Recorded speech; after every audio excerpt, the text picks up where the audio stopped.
Bonjour and salamareo from the big red island of Madagascar. Just before I get started, let me just say many of you have reached out with concern about tropical cyclone named Freddie. Yes, it did hit Madagascar, but before the storm made it to shore, it weakened and then it also went south of us. We actually had very little wind and rain, so thank you for praying for us. It's the beginning of a new year, and as many of you may remember from last year's newsletter, I love the new year. It's a time to start fresh, and as you may also remember, now that we've returned from furlough, we're not just starting a fresh new year, but we're also working on starting a brand new baby church. Here in Madagascar, there are some cultural things that need to take place when you start working in a new area. One of the most important things we needed to do is to show respect to local leaders by introducing ourselves and stating our intentions.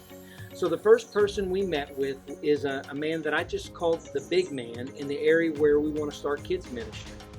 I now know his name is called Theo or Teo, and he welcomed us to start working and teaching the Bible stories to the kiddos who chase me when I run. Then we met with the leaders of the government in our area. Our section of the capital city is divided up into a large area called a commune and then a smaller area which is what we call a Fukatani.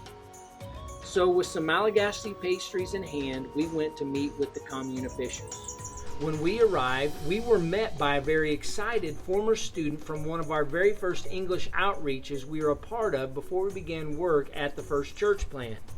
She welcomed us in, introduced us to everyone, and then sent us away with assurance that they would help with whatever we need as soon as we meet with the president of the Fukatani. The Fukatani offices are always busy, so I wasn't sure how warmly we would be received. We went to the Fukatani offices armed with more Malagasy pastries and a big green Stanley thermos full of coffee.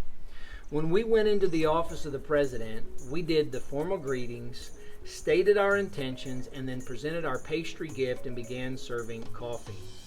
You should have seen their faces light up. They welcomed us with open arms and even gave us a gentle scolding for not coming sooner. Since that day, the president of the Fukatani has gone to work helping us find a piece of property where we can meet.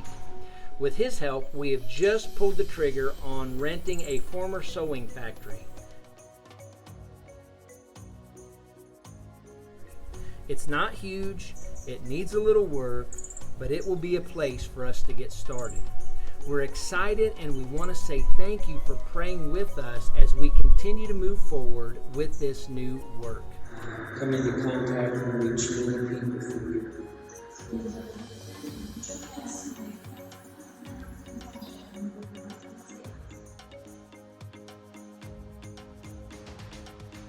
Now, before I close, I want to share one more thing that we're excited to report and ask your prayers concerning our son Gabriel.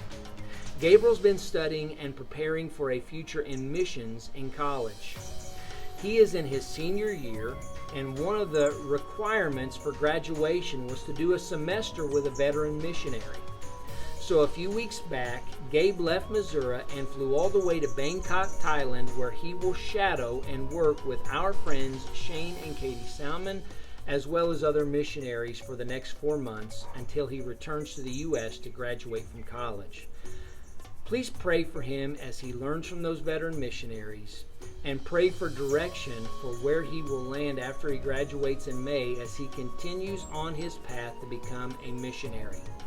Thank you for your prayers, and know that we're also praying for you.